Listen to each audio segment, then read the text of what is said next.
Hello everyone, welcome back to my channel. तो मैं आज आपको बताने वाली हूँ UP triple S C JE जो कि 4612 है पोस्ट, और क्यों नहीं आया है अब तक डेट, शॉर्ट लिस्टिंग क्यों नहीं आया है, एग्जाम डेट क्यों नहीं आया है, और क्या हुआ 3 फरवरी को, सब कुछ बताने वाले हैं। तो आप पूरा वीडियो देखिएगा विदाउट स्किप किए, आपको सब कुछ पता चलने वाला है। 3 फरवरी को कुछ लोग गए थे लखनऊ, जो कि सचिव सर से मिलने के लिए। तो वहाँ पे बहुत सारी कोशिशों के बाद सचिव सर से मिले बच्चे।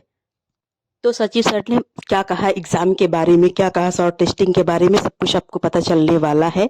तो आप पूरा देखना, बिल्कुल भी स्किप मत करना। तो क्या हुआ था, वहां पे जाने के बाद सचिव सर ने यही कहा था कि 10 तारीख को 10 दिसंबर को जो है कोर्ट का फैसला आया था, और फिर एक उसमें दिया गया था कि बीटेक वाले चाहें तो फिर से नया केस कर सकते हैं। जो भी पुराना केस था वो सब कुछ फाइनल हो गया था, और 90 दिन का समय दिया कि 90 दिन के अंदर में अगर केस करना चाहे तो कर सकते हैं, वरना फिर इस केस को यानी कि एकदम से उन लोगों को बाहर कर दिया जाएगा, ऐसा उन्होंने कहा। और ये भी बात हुआ कि अगर वो केस करते भी हैं तो 1 से 2 हियरिंग में उसको फाइनल कर दिया जाएगा, ज़्यादा समय नहीं लिया जाएगा। और जैसे ही अगर वो केस नहीं करते हैं तो जैसे ही 90 दिन होता है यानी कि 10 मार्च तक ये खत्म हो जाएगा। जो भी 3 महीने का समय दिया गया है, 90 दिन का समय दिया गया है, उसके बाद आपकी शॉर्ट लिस्टिंग आएगी। फिर उसके बाद फी पेमेंट करने का ऑप्शन यानी कि विंडो ओपन होगा। फिर उसके बाद आपका एग्ज़ाम डेट आएगा, और फिर उसके बाद पेपर होगा। तो जो भी सारा प्रोसेस है ये 6 महीने के अंदर ही करा देंगे, उन्होंने ऐसा कहा, क्योंकि वो चाहते हैं एग्ज़ाम कराना।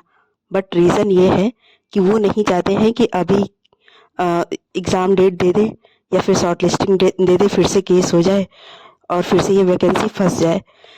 तो बस यही रीज़न था कि इसीलिए नहीं दे रहे थे, और इसीलिए अभी तक डेट नहीं दिए हैं। जैसे ही 90 दिन ख़त्म होगा, अगर वो केस नहीं करते हैं तो डेट आ जाएगी, शॉर्ट लिस्टिंग तुरंत आ जाएगा 90 दिन ख़त्म होने के बाद, यानी कि 10 दिसंबर तक। और अगर वो केस भी करते हैं तो बहुत जल्द उसको फाइनल कर दिया जाएगा, क्योंकि जो UP triple S C JE का आयोग है ना, वो एकदम चाहता है आपका एग्ज़ाम कराना। ऐसा कुछ भी नहीं चाहता है वो कि मैं दे दूं डेट और फिर उसके बाद ये वैकेंसी फंस जाए। वो चाह रहा है कि एकदम साफ साफ से जैसे ही डेट निकाले फिर उसके बाद एग्ज़ाम कराएं, फिर रिज़ल्ट निकालें, फिर ज्वाइनिंग कराएं, कोई बीच में अड़चन नहीं आना चाहिए। बस इसी रीज़न से अभी तक जो है शॉर्ट लिस्टिंग नहीं आई है, अभी तक डेट नहीं आई है। बहुत लोग कमेंट कर रहे हैं अभी तक डेट नहीं आई, बहुत लोग मतलब परेशान हैं कि डेट नहीं आया, एग्ज़ाम का डेट नहीं आया है। तो बस यही रीज़न है, इसीलिए वो नहीं दिया जा रहा है डेट।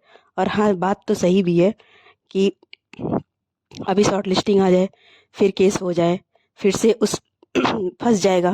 तो इसीलिए अभी तक इसे रोक करके रखा गया है। जैसे ही 10 मार्च आपका पूरा होता है, कोई केस नहीं होता है, तो तुरंत आपकी शॉर्ट लिस्टिंग आ जाएगी, डेट आ जाएगा एग्ज़ाम का, देन एग्ज़ाम कराया जाएगा, रिज़ल्ट आएगा और फिर ज्वाइनिंग हो जाएगी। ऐसा बस इतना ही आज के लिए। अगर आपके पास और कोई क्वेश्चन है तो आप पूछ सकते हो, आपको बताया जाएगा। और हाँ, अगर आपके पास भी कोई और अपडेट है तो ज़रूर से कमेंट में बताएं। मेरे पास तो यही था तो मैं बता दी।